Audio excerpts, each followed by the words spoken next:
Hello everyone, my self Minesh Kumar Patel. आज जो हम बात करेंगे वो है फार्माकोकाइनेटिक का एक और टॉपिक। कौन सा? मेटाबॉलिज्म। यस। सो आज की वीडियो में जो हम देखेंगे वो ओनली इंट्रोडक्शन होगा मेटाबॉलिज्म का। बाकी जो मेटाबॉलिज्म का दो फेज होता है जिससे ड्रग मेटाबोलाइज होके एक्शन प्रोड्यूस करती है और देन वो एक्सक्रीट आउट हो जाती है बॉडी में से। डन। सो चलिए स्टार्ट करते हैं। Introduction of metabolism. चलिए, तो सबसे पहले समझते हैं कि मेटाबॉलिज्म है क्या, व्हाट इज द डेफिनेशन। है ना? कोई भी टॉपिक स्टार्ट करें तो डेफिनेशन सबसे पहले लिखना होता है हमको या समझना होता है। तो what is metabolism? So metabolism is defined as the chemical alteration of the drug. क्या है मेटाबॉलिज्म? क्या है? So metabolism is defined as a chemical alteration of the drug. कहां पे होगा? तो इनटू द बॉडी। क्यों होगा ऑल्टरेशन ड्रग में? For the excretion of drug. Done. Easy आया समझ? चलिए फिर से। What is metabolism? So metabolism is defined as the chemical alteration of the drug into the body or by the body। क्यों हो रहा है ऑल्टरेशन ड्रग के केमिकल स्ट्रक्चर में? So for the excretion of the drug. Done. चलो एक definite. दूसरा और अगर डिटेल में लिखना है तो कैसे लिख सकते हैं डेफिनेशन? तो the metabolism is a modification. क्या है? ऑल्टरेशन कर रहा है। क्या कर रहा है? So modification into structure of the drug. जो ड्रग का स्ट्रक्चर रहेगा, केमिकल स्ट्रक्चर, उसमें क्या कर देगा? मेटाबॉलिज्म प्रोसेस ऑल्टर्ड कर देगा वो प्रोसेस को। सो मॉडिफाई कर देगा। So metabolism is a modification into the structure of the drug by the body. क्यों हो रहा है? For the excretion of the drug. Done. आया समझ? इजी। चलिए, because of the alteration into the chemical structure of the drug, क्योंकि metabolism process जो है वो ड्रग के केमिकल स्ट्रक्चर पे ऑल्टरेशन कर रहा है या तो मॉडिफिकेशन कर रहा है, उसकी वजह से उसका एक और नाम भी है। क्या नाम है? तो metabolism is also known as the biotransformation. क्या है? Biotransformation. Metabolism is also known as the biotransformation. अगर एग्जाम ऐसा पूछे कि राइट और नॉट ऑन बायो ट्रांसफॉर्मेशन, तो वो मेटाबॉलिज्म ही हुआ। तो मेटाबॉलिज्म ऑफ द ड्रग, उसके बारे में ही आपको लिखना है। चलिए, दूसरा जो पॉइंट हमको याद रखना है कि there are three types of the reactions will occur in the metabolism process. पूरे मेटाबॉलिज्म प्रोसेस में तीन टाइप की क्या होती है? रिएक्शन होती है। अभी तीनों की तीनों रिएक्शन एक साथ नहीं हो रही, कोई एक ही रिएक्शन होगी, पर टोटल थ्री टाइप की रिएक्शन इन्वॉल्व रहती है मेटाबॉलिज्म प्रोसेस में। तब पूरा ड्रग जो वो मेटाबॉलिज्म प्रोसेस में जाता है। वो ड्रग का स्ट्रक्चर क्या होता है? मॉडिफाई होता है and then it can produce the effect. फिर वो प्रोड्यूस करे इफेक्ट, और इफेक्ट हो जाने के बाद वो एक्सक्रीट आउट हो जाएगी, बाहर निकल जाएगी ड्रग बॉडी में से। चलिए, सो सबसे पहला रिएक्शन क्या क्या होता है ड्रग में? सो एक्टिव ड्रग का मीनिंग क्या हुआ? कि ड्रग जो हम टैबलेट लेते हैं, मान लें कि हमने पैरासीटामोल लिया, तो पैरासीटामोल जो लिए, तो पैरासीटामोल का फॉर्म टैबलेट में कैसा रहेगा? एक्टिव फॉर्म में ही रहेगा। मतलब कि ऐसा नहीं होगा कि लेंगे हम, मेटाबोलाइज होगा, फिर वो एक्टिव फॉर्म में होगी, फिर इफेक्ट देगी। नहीं, ऐसा नहीं होगा। वो एक्टिव फॉर्म में ही रहेगी और एज इट इज वो इफेक्ट प्रोड्यूस करेगी। चलिए, so active drug is converting into the active metabolite. ऐसी ड्रग हम लेते हैं जो एक्टिव फॉर्म में है, फिर बाद में लेने के बाद, ड्रग को लेने के बाद वो एक्टिव मेटाबोलाइट में कन्वर्ट हो जाएगी। अभी इसको कन्वर्जन क्यों करवाना है हमको? क्या रीजन है? ऑलरेडी ड्रग तो एक्टिव ही है ना, वो एक्टिव ड्रग है। उसका मीनिंग क्या हुआ? कि वो फार्माकोलॉजिकल इफेक्ट प्रोड्यूस करेगी या तो थेरापेटिक इफेक्ट उसकी आएगी। एक्टिव ड्रग है तो भी उसको एक्टिव मेटाबोलाइट में कन्वर्जन क्यों करवाना है हमको, वाई। चलिए एग्जांपल देखते हैं। जैसे कि मान मान लीजिए कि हम एग्जांपल लेते हैं कोडिन का। डन। तो कोडिन जो है वो एज अ ड्रग हम यूज करते हैं। कोडिन जो हम यूज करते हैं एज अ एनाल्जेसिक इफेक्ट, वो माइल्ड माइल्ड टू मॉडरेट जो पेन रहता है, बॉडी पेन, तो उसमें हम उसके पेन को रिलीव करने के लिए हम कोडिन यूज करते हैं, या तो एज अ कफ सप्रेसेंट, कफ जो रहता है हमारा ये, तो कफ एज अ कफ सप्रेसेंट भी कोडिन को हम यूज करते हैं। सो कोडिंग ये रियल एग्जांपल है, ऐसा कोई नहीं है कि भाई ये नहीं हो रहा है, सच में ये अगर हम कोडिंग लेते हैं तो बाद में वो एक्टिव मेटाबोलाइट में कन्वर्ट होती है ड्रग। चलिए, सो अगर मान लीजिए हम कोडिन लेते हैं जो एक्टिव ड्रग है एक्चुअल में, तो लेने के बाद by the enzyme, by the liver enzyme, yes. चलिए एक पॉइंट यहाँ पे याद रखना है आपको कि हम जो भी ड्रग लेते हैं ना, तो वो ड्रग का metabolism process only and only liver ही करता है, कोई और नहीं कर पाता है। डन, ये बात याद रखते हैं कि liver can metabolize the drug, जो भी उसका इनएक्टिव फॉर्म में है तो एक्टिव फॉर्म में करेगी, एक्टिव फॉर्म में है तो एक्टिव मेटाबोलाइट में करेगी, एक्टिव में है तो इनएक्टिव मेटाबोलाइट में कन्वर्जन, जो भी कोई मेटाबॉलिज्म प्रोसेस होगा ना वो लीवर ही करेगा। डन, ये बात याद रखनी है हमको। सो कोडिंग जो एक्टिव ड्रग है वो कन्वर्ट हो जाएगी किसमें, किसमें, एक्टिव मेटाबोलाइट में। कौन सा एक्टिव मेटाबोलाइट कोडिंग का, यस, मॉर्फिन। ये बात याद रखना है 1 मार्क्स के एमसीक्यू में भी या कॉम्पिटिटिव एग्जाम में भी, कि एक्टिव कोडिंग का एक्टिव मेटाबोलाइट कौन सा है, कोडिंग का एक्टिव मेटाबोलाइट कौन है, कौन है, यस, मॉर्फिन, मॉर्फिन है। डन। अभी ये कन्वर्जन किसने किया, कोडिन जो एक्टिव ड्रग है उसको कन्वर्ट कर दिया एक्टिव मेटाबोलाइट में, किसमें, मॉर्फिन में। तो ये by the liver enzyme CYP2D6, जो CYP2D6 एंजाइम जो है वो सीक्रेट करता है लीवर, तो उसने कन्वर्जन कर दिया एक्टिव ड्रग को एक्टिव मेटाबोलाइट में। चलिए, सो मॉर्फिन क्या है, तो यहाँ पे जो कोडिंग में जो एनाल्जेसिक इफेक्ट आई, कौन सी, पेन रिलीवर। सो वो जो इफेक्ट प्रोड्यूस की वो किसने की, मॉर्फिन ने की, यस। आ रहा है समझ क्यों जरूरत है हमको एक्टिव मेटाबोलाइट में कन्वर्जन करवाने की। कोडिंग जो है वो एज अ कफ सप्रेशन भी यूज होता है और पेन में भी यूज होता है। अगर पेन हो रहा है कहीं पे तो पेन रिलीवर के तौर पे भी कोडिंग यूज होती है, ऐसा नहीं हो रही है। अभी वो effect, analgesic effect, pain reliever effect किसने प्रोड्यूस की, कोडिंग ने की क्या, नहीं, किसने की, उसका एक्टिव मेटाबोलाइट जो है वो मॉर्फिन, उसने इफेक्ट प्रोड्यूस की, कौन सी, analgesic effect. So morphine can give the analgesic effect, it more potent than the codeine. Codeine के कंपेयर में जो उसका एक्टिव मेटाबोलाइट है मॉर्फिन, वो सबसे ज्यादा एनाल्जेसिक इफेक्ट प्रोड्यूस करेगा। सो इसके लिए हमको चाहिए ये रिएक्शन, कौन सी, active drug is converting into the active metabolite. Active drug अगर एक्टिव मेटाबोलाइट में कन्वर्ट होती है तो उससे फायदा क्या होगा, तो ड्रग की जो एक्शंस, इफेक्ट कैसी हो जाएगी, यस, दुगनी हो जाएगी, जिससे हमको विद इन अ सेकंड या with in a minute drug की एक्शन प्रोड्यूस हो जाएगी, और हम जो कोई भी है सिम्टम वो उससे हम रिलीफ हो जाएंगे। चलिए, सो पहली रिएक्शन कौन सी हुई मेटाबॉलिज्म प्रोसेस में, active drug can converted into the active metabolite. चलिए, दूसरा जो रिएक्शन हमारे पास वो कौन सा है, कि एक्टिव ड्रग ही है, पर वो कन्वर्ट हो रहा है किसमें, इससे उल्टा, इनएक्टिव मेटाबोलाइट में कन्वर्ट हो रहा है वो। Active drug can converted into the inactive metabolite. Done, आए समझ। और तो चलिए एग्जांपल के तौर पे देखते हैं तो ज्यादा समझ में आएगा आपको। तो एग्जांपल लेते हैं दूसरा, आइबुप्रोफेन है। आइबुप्रोफेन क्या है, तो it's a non steroidal anti inflammatory drug है। वो इन्फ्लेमेशन को कम करने के लिए या तो उसको इनहिबिट करने के लिए हम यूज करते हैं आइबुप्रोफेन को।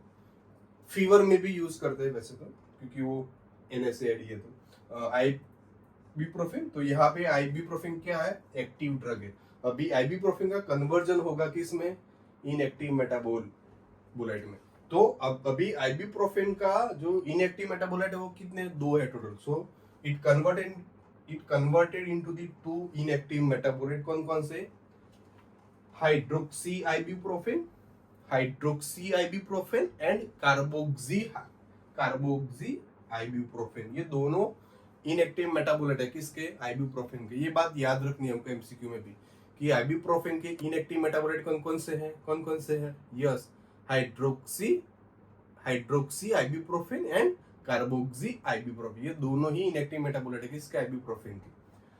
अभी ये जो कन्वर्जन हुआ एक्टिव ड्रग में इनएक्टिव मेटाबोलाइट में, तो अभी इससे होगा क्या, तो इससे क्या होगा कि जो इनएक्टिव मेटाबोलाइट्स जो है वो अपनी इफेक्ट प्रोड्यूस करेगी, कौन सी, एज अ NSAID, है ना, पर उनकी जो इफेक्ट होगी वो कैसे होगी, less effective than active drug.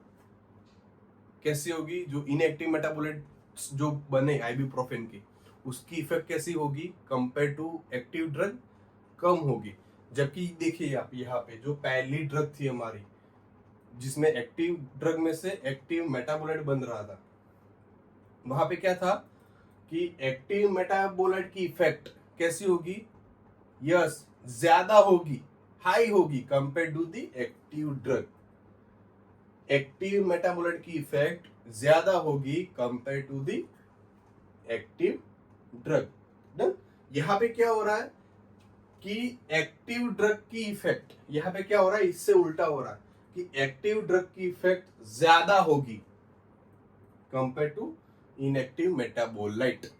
Done, चलिए। सो यहाँ पे एक और जो बात याद रखते हैं कि हमारी बॉडी में सबसे मोस्ट कॉमन जो रिएक्शन होता है मेटाबॉलिज्म प्रोसेस में, वो कौन सा होता है, ये सेकंड वाला होता है, मोस्ट कॉमन रिएक्शन।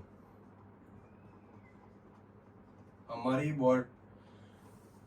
बॉडी में होने वाला सबसे मोस्ट कॉमन रिएक्शन कौन सा है, तो ये वाला है, एक्टिव ड्रग। जो ड्रग लेंगे वो कैसे होगी, एक्टिव होगी, और वो बाद में कन्वर्ट हो जाएगी by the liver inactive metabolite में। अभी इसका तो डिसएडवांटेज नहीं हुआ है, डिसएडवांटेज हुआ ना कि एक्टिव ड्रग जो है वो कन्वर्ट हो रही है इनएक्टिव मेटाबोलाइट में, पर जो इनएक्टिव मेटाबोलाइट जो बने उसकी इफेक्ट तो कम है कंपेयर टू उसका जो एक्टिव ड्रग है वो। तो ये रिएक्शन मोस्ट कॉमन कैसे हुआ, क्यों हो रहा है, क्या फायदा होगा इससे, यस, सो इसके जो बेनिफिट है वो बहुत अच्छे है। क्या है बेनिफिट इस रिएक्शन के, सो ड्रग क्लियरेंस। इससे होगा क्या कि जो इनएक्टिव मेटाबोलाइट जो बने वो फटाफट एक्सक्रीट आउट हो जाएंगे। इफेक्ट कैसी हो जाएगी, इनकी कम है, इफेक्ट कम है तो थोड़े ही टाइम में वो इफेक्ट प्रोड्यूस कर देंगे, और इफेक्ट खत्म हो जाएगी तो वो बाहर निकल जाए। So clearance of the drug will be increased compare to this reaction. इसके कंपेयर में यहाँ पे जो ड्रग का क्लियरेंस होगा कहा, इनटू दी बॉडी में से वो बाहर फटाफट निकल जाएगी। यहाँ पे active drug converted into the inactive metabolite. दूसरा फायदा वो क्या होगा, ड्यूरेशन ऑफ एक्शन।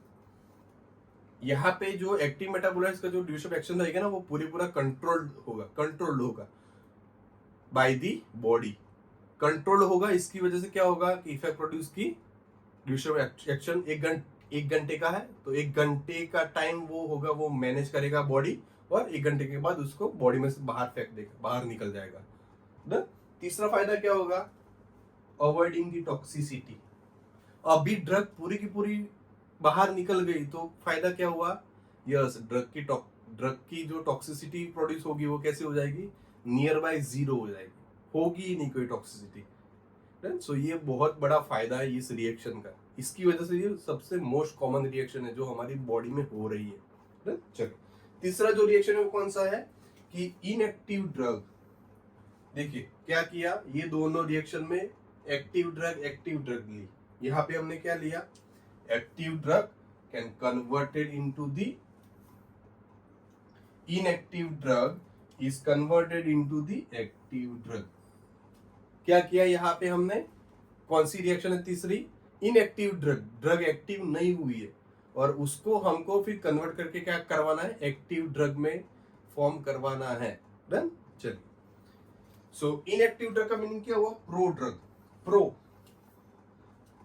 ये आईफोन में होता है ना, मोबाइल्स में आईफोन प्रो मैक्स, ज्यादा फीचर्स वाले फोन रहते हैं। सो ये भी सिमिलर टू ये प्रो ड्रग। प्रो का फायदा है कैसे, मान ले कि एग्जाम्पल पैरासिटामोल लेते हैं, पैरासिटामोल हमने as a inactive drug form में लिया, डन। तो अभी होगा क्या, वो लेने के बाद एक्टिव होगी। सो जो उसका एपीए रहेगा ना, वो कैसा रहेगा, वेरी सेफ। लेने के बाद एंजाइम के थ्रू वो एक्टिव होगी और फिर इफेक्ट प्रोड्यूस करेगी। सो वो बेनिफिशियल है। वो अगर ऐसी ड्रग्स है तो वो सबसे पहले प्रीफर करना चाहिए हमको, डन। चलिए, सो इनएक्टिव ड्रग या तो pro drug is converted into the active drug. Example में क्या लेते हैं, एग्जांपल में लेते हैं ओमेप्राजोल लेते हैं। जो ड्रग है हमारे पास प्रो ड्रग में कौन से, omeprazole. So omeprazole can converted into the sulfonamide. उसका एक्टिव फॉर्म है किसका, ओमेप्राजोल का। अगर हम ओमेप्राजोल ड्रग लेते हैं तो वो by the enzyme CYP2C19 enzyme, omeprazole is converted into the active drug कौन सी, सल्फोनामाइड में कन्वर्ट हो जाएगी। और जो सल्फोनामाइड जो वो क्या करेगी, प्रोटॉन पंप जो है वो उसको इनहिबिट कर देगी। प्रोटॉन पंप अगर इनहिबिट हो गया तो क्या हुआ फायदा, एसिड सिक्रेशन जो हो रहा था वो कैसा हो जाएगा, यस, स्लो हो जाएगा या तो कम हो जाएगा, डन। सो वो एज अ एंटी अल्सर भी काम करेगी ड्रग। चलिए, डन, आया समझ। Inactive drug is converting into the active drug. Inactive form में रहेगी एज इट इज फॉर्म में, फिर वो कन्वर्ट हो जाएगी एक्टिव फॉर्म में। अभी प्रो ड्रग का मीनिंग दूसरा भी क्या होता है कि अगर हम जो प्रो ड्रग लेते हैं ना, तो उसकी कोई थेरापेटिक इफेक्ट प्रोड्यूस होगी नहीं। आया समझ, जो भी हम प्रो ड्रग लेते हैं ना, उसकी कोई थेरापेटिक इफेक्ट या तो फार्माकोलॉजिकल इफेक्ट कोई प्रोड्यूस नहीं होगी। अगर थेरापेटिक इफेक्ट या फार्माकोलॉजिकल इफेक्ट हमको चाहिए तो वो इनएक्टिव ड्रग को कन्वर्ट होना पड़ेगा किसमें, एक्टिव ड्रग में, यस, तभी वो थेरापेटिक इफेक्ट या फार्माकोलॉजिकल इफेक्ट दे पाएगी, डन। आया समझ प्रो ड्रग क्या है, यस। सो नेक्स्ट क्या देखना है हमको कि types of enzymes can involve in the metabolism reaction. जो हमने 3 मेटाबॉलिज्म रिएक्शन देखी, उसमें कितने टाइप के एंजाइम जो है वो इन्वॉल्व रहते हैं इनटू द मेटाबॉलिज्म प्रोसेस, और वो मेटाबोलाइट करते हैं ड्रग को। सो टोटल 2 टाइप के एंजाइम्स है, कौन से, जो पहला जो है माइक्रोसोमल एंजाइम को स्पेसिफिक फाउंड होता है एंडोप्लाज्मिक रेटिकुलम में। कितने टाइप के ER है, तो 2 टाइप के, स्मूथ एंडोप्लाज्मिक रेटिकुलम और रफ एंडोप्लाज्मिक। जो स्मूथ एंडोप्लाज्मिक जो है वहां पे फाउंड होता है क्या, microsomal enzyme. So microsomal enzyme they found into the smooth endoplasmic reticulum. दूसरा जो टाइप है एंजाइम का वो कौन सा है, नॉन माइक्रोसोमल एंजाइम्स, ना, जो फाउंड होता है साइटोप्लाज्म में। चल, जैसे 2 टाइप के एंजाइम्स है ना, वैसे ही 2 टाइप की मेटाबॉलिज्म रिएक्शन भी है, या तो मेटाबॉलिज्म प्रोसेस भी है। 2 टाइप की मेटाबॉलिज्म प्रोसेस है, 2 टाइप की मेटाबॉलिज्म प्रोसेस है। कौन कौन से, सो एक है फेज वन मेटाबॉलिज्म, उसके 2 और नाम है, कौन कौन से, तो पहला है नॉन सिंथेटिक और फंक्शनलाइजेशन। Phase 1 metabolism is also known as the non-synthetic metabolism और functionalization metabolism। चलो, दूसरा जो टाइप है वो कौन सा है, Phase 2 metabolism। Phase 2 metabolism is also known as the synthetic और conjugation reaction। डन, चलिए। सो ये पूरा हो गया क्या, इंट्रोडक्शन हो गया मेटाबॉलिज्म का। अभी यहाँ तक हमने क्या देखा, यहाँ तक हमने ये देखा कि ड्रग अगर हम लेते हैं तो वो by the help of the enzymes वो मेटाबोलाइट होती है, एक्शन प्रोड्यूस करती है और फिर बाद में वो एक्सक्रीट आउट हो जाती है। पर ऐसा हो सकता है क्या कि विदाउट एंजाइम ये पूरी प्रोसेस हो, एंजाइम के बिना, या तो without help of the enzyme drug अपनी इफेक्ट दे दे और बाहर निकल जाए, ऐसा कुछ हो सकता है,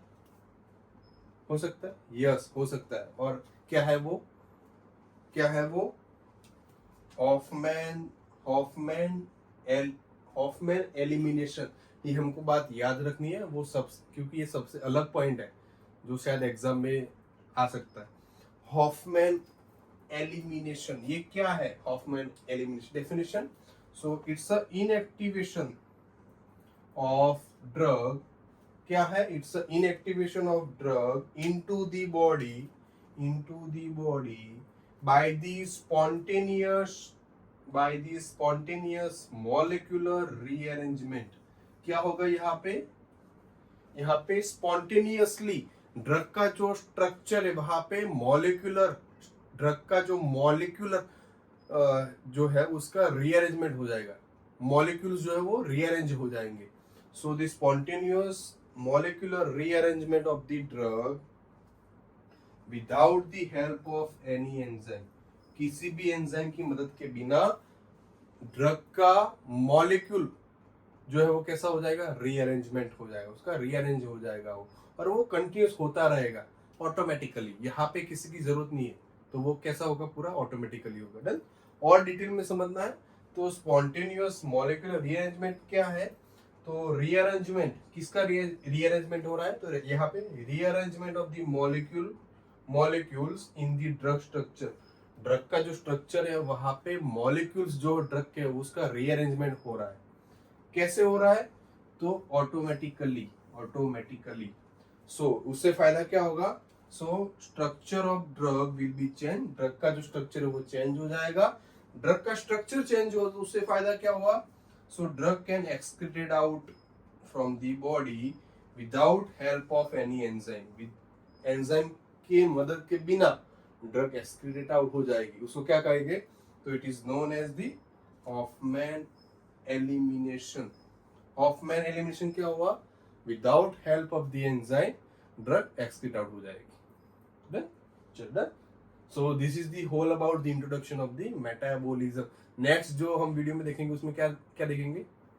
फेज 1 मेटाबॉलिज्म और फेज 2 मेटाबॉलिज्म क्या है, वो दोनों के बारे में बात करेंगे। चलो, thank you for watching the video.